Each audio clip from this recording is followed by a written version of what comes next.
If anyone ever asks me how I got into birding photography and videography, I always say the same thing. Do you remember the great gray owl that came to Kingsville around Christmas back in 2011? Most people do remember. It was a big news story. Windsor, Essex gets several different species of owls on the regular, but not great gray owls. They normally don't go further south than Orillia. That's nearly 500 kilometers to the north. And Orillia is their southern range. They're usually much further north.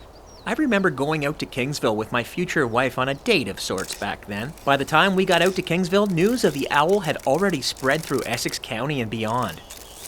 So there were loads of people already out there trying to get a look at this once-in-a-lifetime event.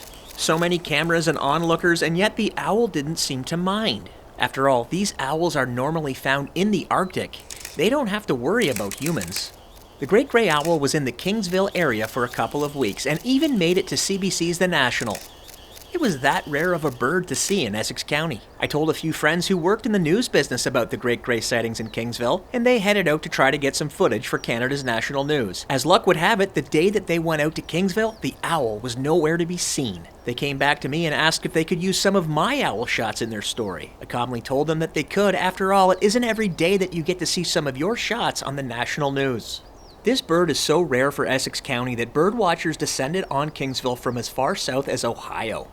In the end, no one can say for sure what happened to the owl. One day, it was just gone. Maybe it just flew back north. Other people describe a more sinister outcome for the great gray owl. It's all hearsay, though.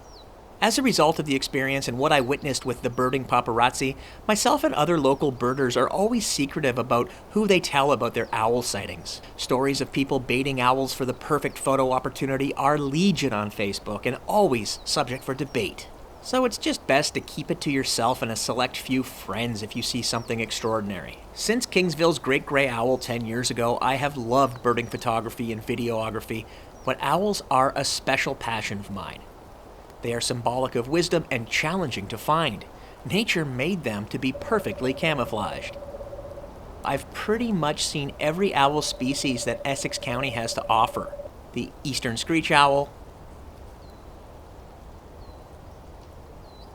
short-eared owls, long-eared owls, the great horned owl, and even some snowy owls. However, my love for owls culminated last Boxing Day when I saw this owl. No bigger than a pop can, the northern saw-whet owl migrates through Essex County every winter. I had to hike down a trail in a snowdrift, but it was worth it. What are your memories of the Kingsville Great Gray? Please let me know in the comments section. For more videos, please subscribe to my YouTube channel, Michael Evans, Windsor, Ontario. Oh, and if the great gray owls are a once-in-a-decade occurrence, maybe one will come back this year, so keep an eye out and keep it to yourself.